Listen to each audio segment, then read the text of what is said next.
नमस्कार साथियों, एक बार फिर स्वागत है आप सभी के अपने YouTube चैनल AKHD क्लासेस में। इस वीडियो में हम वापस जो है भौतिक विज्ञान से जुड़े हुए टॉप 25 जो है MCQ कवर करेंगे, जो कि RRB रेलवे ग्रुप डी के लिए महत्वपूर्ण है। तो बहुत सारे स्टूडेंट जो है इसमें लेकर कंफ्यूज हैं कि पेपर होगा कि नहीं होगा स्टूडेंट। तो बिल्कुल डेट जो है क्लियर कर दिए गए हैं और ग्रुप डे के जो है तरफ से और नोटिफिकेशन जो है जारी की जा रही है कि बिल्कुल पेपर होने वाले हैं। और साथ में जो है स्टेटस चेक करने का भी क्या है लिंक जारी हो गया कि आप जाकर अपना स्टेटस भी चेक कर सकते हैं। कुछ दिन पहले ही क्या है जारी किया गया है। तो बिल्कुल आप सभी क्लियर रखिए कि एग्ज़ाम तो होने वाले हैं। बिल्कुल जो ग्रुप डी है बिल्कुल पेपर कराने के मूड में दिख रही है। तो बिल्कुल आप लोग लगे रहिए और तैयारी छोड़िए नहीं, जिससे बाद में आपको पछताना पड़े। तो चलिए इस वीडियो की बात करें तो इस वीडियो को बिल्कुल कंप्लीट देखें, जिसमें भौतिक विज्ञान से जो है सभी संबंधित महत्वपूर्ण क्या है कवर किए गए। इसके पहले ही भौतिक विज्ञान के प्रश्न कवर कराए गए हैं। चलिए पहले प्रश्न की बात करें, बिल्कुल जवाब देने का प्रयास भी आप कर सकते हैं और चेक कर सकते हैं कितने प्रश्न आप सही कर पा रहे हैं। प्रश्न है कि पारंपरिक ताप दीप्त बल्ब में फिलामेंट किस धातु का बना होता है। फिलामेंट की यहाँ पे बात की जा रही है, तो ध्यान रखें फिलामेंट जो है टंगस्टन का बना होता है। ऑप्शन नंबर सी राइट हो जाएगा, क्योंकि इसका गलनांक जो है बहुत उच्च होता है और इसीलिए जो है टंगस्टन का इस्तेमाल किया जाता है, ताकि ज़्यादा गर्म होने पर फिलामेंट गल ना जाए। चलिए आगे बात करें तो उस उपकरण का नाम बताइए जो चालक में संभावित अंतर बनाए रखने में मदद करता है। तो उसका नाम जो है बैटरी है। ऑप्शन नंबर क्या होगा, तो बिल्कुल डी हो जाएगा, बैटरी। बिल्कुल ध्यान रखिएगा। अगला प्रश्न है कि वेबर किसकी इकाई है। वेबर की बात यहाँ पे की जा रही है, तो वेबर जो है चुंबकीय प्रवाह की इकाई है। ऑप्शन नंबर डी राइट हो जाएगा, बिल्कुल डी ध्यान रखना है। और अगर एक टेस्ला की बात करें तो 1 वेबर प्रति मीटर स्क्वायर होता है, ध्यान रखिएगा। आगे बात करते हैं तो निम्न में से कौन सा गति का एक सही समीकरण है। तो गति का सही समीकरण सिर्फ बी वाला है कि 2s इक्वल होता है 2ut प्लस at स्क्वायर। ये जो है सही है, तो बी ऑप्शन हो जाएगा, जहाँ पे u जो है प्रारंभिक वेग है, v अंतिम वेग है, s जो है विस्थापन अथवा दूरी है, t लगा समय है और a जो है एक समान त्वरण है। आगे बात करेंगे तो m द्रव्यमान और r त्रिज्या वाले एक ठोस गोले का इसके केंद्र से गुजरने वाले अक्ष पर जड़त्वाघूर्ण कितना होगा। तो यह जो है होगा 2mr²/5, यानी कि बी ऑप्शन बिल्कुल ध्यान रखें। आगे प्रश्न की बात करें तो टेमला किसकी इकाई है। तो टेमला जो है चुंबकीय प्रवाह घनत्व की इकाई है। ऑप्शन नंबर सी राइट हो जाएगा। और चुंबकीय प्रवाह की एसआई इकाई वेबर होती है, ध्यान रखें। अगला प्रश्न है कि उस इकाई का नाम बताइए जिसमें ईंधन का ऊष्मीय मान व्यक्त किया जाता है। तो यह जो है कहता है किलो जूल प्रति किलोग्राम में। बिल्कुल ऑप्शन नंबर ए राइट हो जाएगा। 8 नंबर प्रश्न है कि सीमेंस किसकी इकाई है। सीमेंस, तो सीमेंस की बात करेंगे, बिल्कुल जवाब देने का प्रयास करिएगा। तो सीमेंस जो है विद्युत जो है चालकत्व, यानी कि ऑप्शन क्या होगा, बिल्कुल बी ध्यान रखना है, विद्युत चालकत्व की क्या है इकाई है। अगला प्रश्न है कि सूरज की रोशनी के स्पेक्ट्रम को प्राप्त करने के लिए प्रिज्म का उपयोग करने वाला पहला व्यक्ति कौन था। तो पहले व्यक्ति का नाम जो है आइजैक न्यूटन था। ऑप्शन नंबर बी हो जाएगा, बिल्कुल बी ध्यान रखना है। ध्यान रखें, अगर हम श्वेत प्रकाश को जो है एक प्रिज्म से गुजारते हैं, प्रिज्म के माध्यम से, तो हमको जो है 7 रंग जो है क्या होते हैं मिलते हैं। इसमें सबसे ऊपर जो है लाल होता है, फिर नारंगी, पीला, हरा, नीला, जामुनी और बैगनी होता है। तो सबसे ऊपर लाल है और सबसे जो नीचे है बैगनी होता है। आगे हम बात करेंगे तो चुंबकीय क्षेत्र में रेखाएं खींचने के लिए किस उपकरण का उपयोग किया जाता है।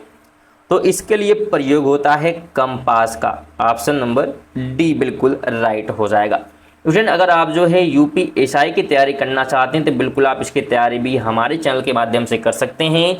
सिलेबस वाइज जो है एमसीक्यू क्या है कवर कराया जा रहा है, पूरा सिलेबस जो भी आपका दिया गया है।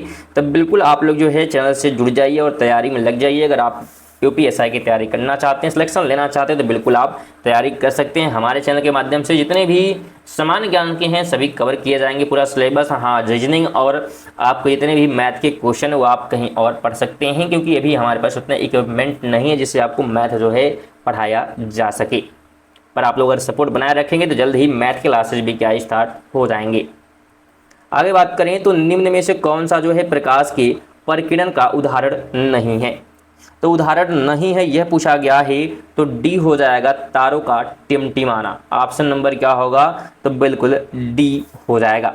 अगर हम प्रकाश के प्रकीर्णन के उदाहरण की बात करेंगे तो आकाश का रंग नीला दिखाई देना, ये एग्जाम्पल हो सकता है।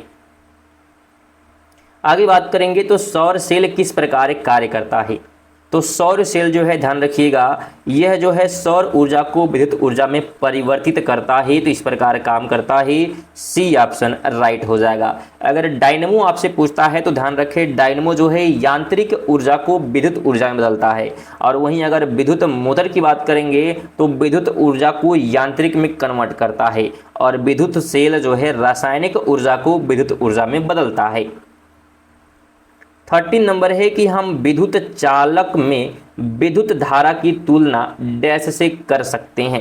तो किससे कर सकते हैं? तो नदी में जो है जल धाराओं से। ऑप्शन नंबर बी हो जाएगा। बिल्कुल हम इनसे कर सकते हैं, और धारा बराबर होता है आवेश अपान समय, यानी आवेश बटे समय होता है, और धारा को आई से दिखाते हैं। आगे बात करेंगे तो ये एक अंतर्जित का उपयोग परिपथ में विद्युत धारा को मापने के लिए किया जाता है, डैश कहलाता है। तो उसे जो है कहते हैं अमीटर। क्या कहते हैं? अमीटर। ऑप्शन नंबर डी हो जाएगा। अगला प्रश्न है कि विद्युत परिपथ में विभवांतर मापने के लिए प्रयुक्त मापक कहलाता है, तो उस मापक को जो है वोल्ट मीटर कहते हैं। डी ऑप्शन राइट हो जाएगा। बिल्कुल डी ध्यान रखना है। स्टूडेंट अगर आप जो है करंट अफेयर पढ़ना चाहते हैं तो करंट अफेयर भी आप हमारे इसी चैनल पर पढ़ सकते हैं। रेगुलर जो है सुबह 6 बजे करंट अफेयर की वीडियो आती है, जिसमें 20 MCQ जो है करंट अफेयर कवर कराए जाते हैं, जो कि ऑल एग्जाम के लिए महत्वपूर्ण होते हैं। तब बिल्कुल चैनल को सब्सक्राइब कर लें, जिससे नोटिफिकेशन आपको मिलती रहेगी और समय पर आप जो है करंट अफेयर अपना कवर करते रहेंगे। तो बिल्कुल सब्सक्राइब कर लें, क्योंकि अभी आप जल्दी जो है हमारे 10,000 जो है सब्सक्राइबर कंप्लीट करने में जो है मदद करें, और बिल्कुल आपके लिए बेहतर से बेहतर जो है चीज़ें जो है लाने का प्रयास किया जाएगा। चलिए सेक्शन की बात करते हैं। तो गुरुत्वाकर्षण बल के बारे में निम्नलिखित में से कौन सा कथन सही नहीं है? तो कौन सा कथन जो है सही नहीं है, क्या बात कर रहा है? तो बी ऑप्शन क्या होगा? सही नहीं होगा कि यह जो है वस्तुओं के द्रव्यमान के उत्पाद के व्युत्क्रमानुपाती होता है, यानी कि यह जो है सही नहीं है, बाकी सब बिल्कुल सही है। तो बी ऑप्शन ध्यान रखना है। तो आप पीडीएफ जो है प्राप्त करके इसका पढ़ सकते हैं कि क्या क्या सही है। पीडीएफ जो है आप प्राप्त कर सकते हैं हमारे टेलीग्राम चैनल से, लिंक आपको डिस्क्रिप्शन में मिल जाएगा, और बिल्कुल टेलीग्राम को ज्वाइन करना फ्री है, पीडीएफ प्राप्त करना फ्री है। तो वहाँ से आप पीडीएफ जरूर प्राप्त कर लें, जिससे आपको रिवीजन होती रहेगी और वहाँ पर टेस्ट भी आप लगा सकते हैं। आगे बात करेंगे तो आम टीवी रिमोट कंट्रोल द्वारा निम्न में से किस तरंग का उपयोग किया जाता है? जो टीवी कंट्रोल होता है रिमोट से, उसमें किस प्रकार का तरंग यूज होता है? तो यह पूछा गया है। तो राइट ऑप्शन बी हो जाएगा, इंफ्रारेड तरंगे। बी ऑप्शन बिल्कुल आपको ध्यान रखना है। आगे बात करते हैं तो इनमें से हवा की नमी को किस में मापा जाता है? तो हवा की जो है नमी की बात यहाँ पे की जा रही है। किसकी नमी की बात हो रही है? बिल्कुल हवा की जो है नमी की यहाँ पे बात की जा रही है। तो राइट ऑप्शन क्या हो जाएगा? हाइग्रोमीटर हो जाएगा। तो ये ऑप्शन क्या होगा? तो राइट होगा। तो बिल्कुल ए आपको ध्यान रखना है। 19 है कि प्रकाश वर्ष निम्नलिखित में से किससे संबंधित है? तो प्रकाश वर्ष जो है दूरी से संबंधित है। बी ऑप्शन क्या होगा? तो राइट हो जाएगा। बिल्कुल ध्यान रखें।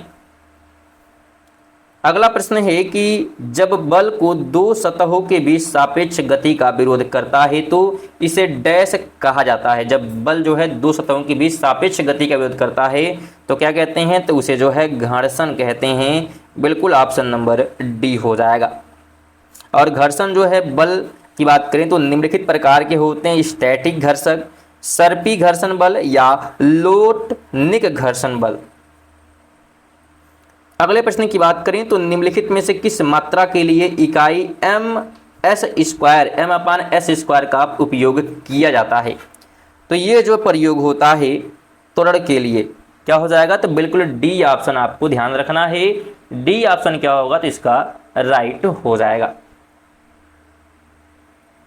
आगे बात करते हैं, तो एलईडी शब्द का पूर्ण रूप क्या है जिसके आविष्कार के लिए आविष्कारक को 2014 में नोबेल पुरस्कार मिला।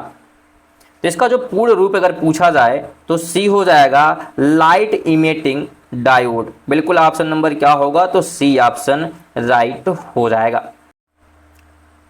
23 नंबर प्रश्न क्या कहता है, स्टूडेंट कह रहा है कोई वस्तु अपनी विराम अवस्था या गतिमान अवस्था में होने वाले परिवर्तन का विरोध करती है, उनकी यह स्वाभाविक प्रवृत्ति डैश कहलाती है। तो इसे क्या कहते हैं, तो इसे जो है जड़त्व कहते हैं। ऑप्शन नंबर ए राइट हो जाएगा, बिल्कुल ध्यान रखें।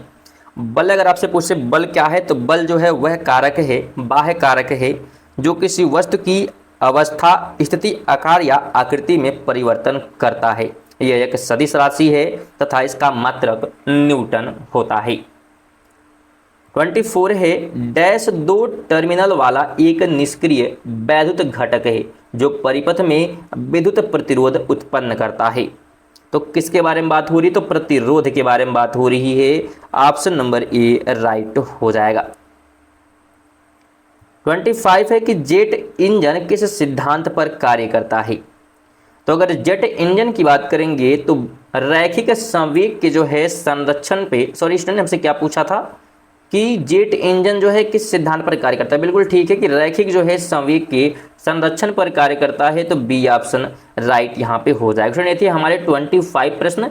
आप इन प्रश्नों में से कितने प्रश्न सही कर पाए हैं तो कमेंट करिएगा, या वीडियो को यहाँ तक देखें, वीडियो को लाइक नहीं किए तो प्लीज़ लाइक कर दे स्टूडेंट, बिल्कुल फ्री होता है लाइक करना, शेयर करना, तो ज़रूर आप लोग किया करिए, हमें बहुत सारा जो है मोटिवेशन मिलता है एक एक जो है लाइक और शेयर से। तो बिल्कुल आप लोग किया करिए और चैनल पर नए हैं तो सब्सक्राइब कर लें।